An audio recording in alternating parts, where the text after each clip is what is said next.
Picture two Wall Street analysts, same earnings report, same SEC filings, same management calls, same FDA press releases. Both work at two of the most respected financial institutions in America. Both cover the same company, and somehow one of them puts a price target of $85 on the stock and another one slaps $12.50 on it. That is a 600% gap.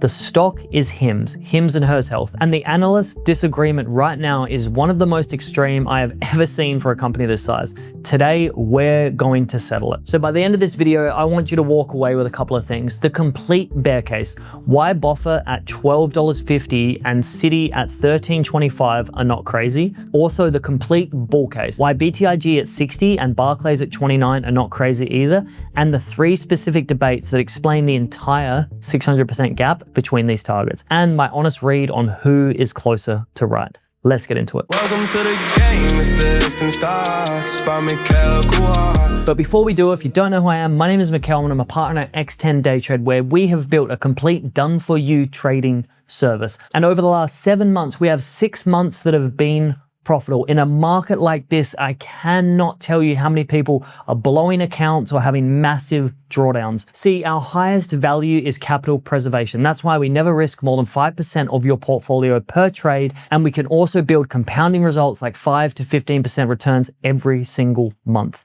One of the great things is you never have to send us money. It's 100% secure. It's 100% liquid in your portfolio account. All you need to do is invest 5 minutes every single day to turn the software on before the market opens, and you are good to go. So if you want a solution so you don't have to stare at screens all day, you don't have to be reading all the articles, watching all the YouTube videos, and be unsure what's happening in the markets, let our team of professional day traders do it completely for you. There'll be a link down below. Go to x10daytrade.com. I'll be there and I can walk you through the entire thing. But without further ado, let's get started in today's video. So before we even look at an $85 bull target versus a $12.50 bear target, we need to make sure we are on the same page about what HIMS actually does, because the answer has changed dramatically in the last 2 years. HIMS and Hers is a direct-to-consumer telehealth platform. You go to their app, you fill out a health questionnaire, and a licensed physician reviews your responses. And if appropriate, a prescription gets delivered to your door within days. No waiting rooms with sick people, no waiting rooms where doctors are just back to back to back to back. And what happens? They always run late. I don't know is that just my experience? I feel like every single time I've needed to go to a doctor, I know the appointment's at 2 o'clock, but like I may as well get there at 2:20, 2:30, because I'm going to be sitting there to 2:45 anyway. Maybe I'm the reason everyone's late in these, because I always get there late. Maybe everyone else does that. Maybe we're the problem, not the doctors. I don't know. It's always been my experience. Let me know if that's also your experience below. So healthcare delivered like an Amazon package is essentially what they've done. Company started with men's health, hair loss, and ED, erectile dysfunction. Now, then expanded into women's health, skincare, and mental health. By the end of 2025, 2.5 million active subs, 2.35 billion in annual revenue, up 59% year over year. See, the thing that made HIMS a rocket ship and nearly blew it up is GLP-1 weight loss drugs. Starting May 2024, HIMS offered compounded semaglutide at a fraction of Wegovy's $1,500 per month. Legal because semaglutide was officially in shortage, and the weight loss business projected to generate $725 million in 2025 alone. Then the FDA ended the shortage designation. Novo filed a lawsuit. The entire theme was this might collapse. And that is the backdrop for the analyst disagreement you are about to hear. For everyone who follows me, you know all of these points, but I want to quickly recap if you are new here. So let's get stuck into it. Now, I love this chart we put together here because it makes the disagreement impossible to ignore. 6 analysts lined up side by side and the bars tell the whole story. Now, on the far left, we've got 2 red bars. We got Citi and we got Boffa here at $13.25 and $12.50, both sitting well below the current trading price of $20.33. Now, we've also got Morgan Stanley here at $21. We've got TD Cowen at $23. Barclays at $29 and BTIG at $60. Now, the majority of analysts are either at or below where the stock is trading right now. Only the most bullish names are sitting meaningful above it. So the 600% spread between $12.50 and $60, that is the entire frame I want to speak to in this video. So let's start with the bears on the left, because their argument is one more institutional money is currently aligned with. Boffa at $12.50 underperform. Citi at 13.25 sell. Morgan Stanley cut from 40 all the way down to 21. These are not fringe analysts. These are the biggest financial institutions in the country. So what are they seeing? The core of the bear case is one number, 15%. That is the revenue growth HIMS is guiding to for full year 2026. Last year, the company grew 59%. Now management is telling the street to expect 15%. That is a deceleration of more than 75%. And here is why that matters so much for this stock. A company with high growth valuation multiple trading at several times revenue does not deserve that premium when growth suddenly drops by 75%. Now, the market had priced HIMS as a hypergrowth company. 15% is not hypergrowth. 15% is mature, steady, state consumer business. And mature consumer businesses do not trade at multiples HIMS was carrying at its peak. Now, the bears also might point to the GLP-1 margin problem. When HIMS was selling compounded semaglutide, the margins were much higher than when they will be on branded Wegovy. Now, compounded drugs manufactured at relatively low cost, marked up, sold direct to consumer. HIMS kept a real margin on each prescription. Branded drugs through the Novo partnership, HIMS is essentially acting as a distribution middleman. The revenue might look similar, but the gross profit per prescription is structurally lower. And then there is the balance sheet. HIMS carries approximately $1 billion in convertible debt. Free cash flow turned negative in Q4 2025. The company at the same time is managing a costly international expansion, acquiring Zava in the UK last year and completing the eucalyptus acquisition for $1.6 billion. That is a massive capital deployment at a moment when the domestic business is under significant regulatory pressure. The bears ask, what if the expansion takes longer than expected and the GLP-1 headwinds last longer than the market is pricing in? At $12.50, the answer to that question is painful. So this chart is where the bear case really starts to crystallize, and I want to walk you through it. So there's two panels here. Left side, we've got a pie chart showing how Citi distributes probability across three outcomes. Right side, what each outcome implies for the stock price. So the green slice, 15% probability around the bull case with limited GLP-1 downside, right? The big orange slice, 60% probability is the base case, losing roughly half the GLP-1 franchise revenue. Now the red is 25% probability that the full bear case happens, losing essentially all GLP-1 business. Now look at the right panel, the implied share price. So the bull case is a 15% probability, implies $22, still pretty much close to today's price of $20. The base case is implying $13.25 and the bear case is implying $7.50. The weighted average target is $13.25. So that is the most chilling thing about this chart. Even in Citi's most optimistic scenario, the stock barely trades above where it is right now. Citi sees almost no upside and significant downside from the current price. And that is what a 13.25 sell rating actually means when you build it from the ground up. They start to weigh all potential scenarios and they're finding the average between all of these. Now, the other side, BTIG originally had an $85 target, cut to $60 after regulatory pressure started to mount. Even at $60, we are touching on pretty much 3 times the price of the current stock. Barclays at $29 overweight. Average analysts target across all 13 covering analysts, roughly $31 to $43. So what are the bulls seeing? The bull case starts with the subscriber base and what it actually represents. 2.5 million active subs is not a number to brush past.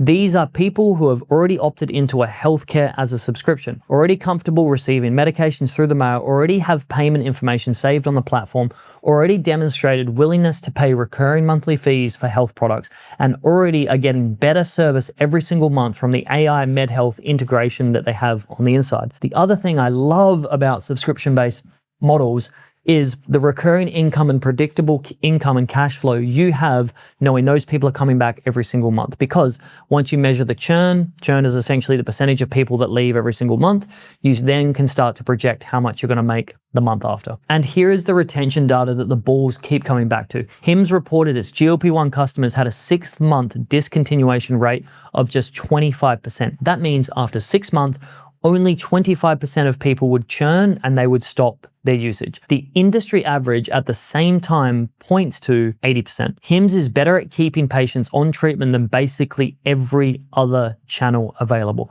What does that mean for the revenue? That means a higher lifetime value per customer. That means higher average spend per month, because if you sign 1,000 people a month, if you don't have an 80% drop off, that compounds every single month because you're filling up more subscribers every month. Now, that is real, it's measurable, it's a massive competitive advantage. And the bulls say the market is just not pricing it in. Now, the Novo Nordisk partnership is the centerpiece of the bull case. When the deal was announced on March 9, HIMS went from being Novo's enemy partner to Novo's distribution partner overnight. Real branded Ozempic and Wegovy included the new Wegovy pill in all doses. Now, on the HIMS platform at self-pay prices starting at $149 a month, that is a complete transformation of the risk profile. The bulls argue the stock has not fully priced it in because the transition is still in its early days. And then we look at the eucalyptus acquisition. 775,000 international customers in existing infrastructure internationally. Revenue run rate north of 450 million annually and already operating entirely on branded drugs. No compounding, no regulatory gray zone. The bulls frame it as HIMS buying a proof of concept for exactly the business model it is being forced to adopt in the US. Now, BTIG specifically called this out. Eucalyptus had Jupiter provide a GLP-1 native growth engine in markets where branded drugs are already the norm. And finally, the platform flywheel. If you've seen this, I've made an entire video on this before, but essentially the model of a flywheel is it just creates compounded motion, energy, action, retention, growth consistently. Because someone comes in for one product, they might expand to multiple products, they have a really good experience, so then they actually stay for longer, and then it just feeds back into the system because now the AI has so many more data points on them, so future diagnosis, future recommendations, future adjustments to all of the products gets better and better and better, and you just have more stickiness inside. And also, we saw that with the data. Patients using HIMS for more than one condition grew more than 80% year over year. A subscriber who joins for weight loss, stays for sexual health, stays for mental health, stays for dermatology, is worth dramatically more over their lifetime than a single condition subscriber. As that number grows, the average revenue per user has risen each earnings report, lifetime value rises, and the valuation math gets more and more attractive. So at its core, the entire 600% gap between $12.50 and $60 comes down to three specific debates. The first one is the GLP-1 revenue durability. Will customers transition from compounded to branded, and at what margin? Bears say revenue and gross margin compress permanently. The branded distribution economics are structurally inferior to compounding. Bulls say the Novo partnership opens HIMS to a new customer base, people who specifically wanted branded drugs but could not access them affordably. The bears are right that margins compress. We can't argue that. The bulls are right that the addressable market expands massively. Which effect is larger? That is the debate. The second part of this is the SEC probe. Now, bears treat it as an existential risk with severe potential consequences. HIMS carries a persistent headline discount until it resolves. Now, bulls just treat it as a nuisance event, like noting that the company has already pivoted away from the activity that triggered the probe itself. The honest answer, nobody knows yet, but the direction of the business has already changed, which matters how the probe resolves itself with the SEC. The third key part for this is the most important debate of the three.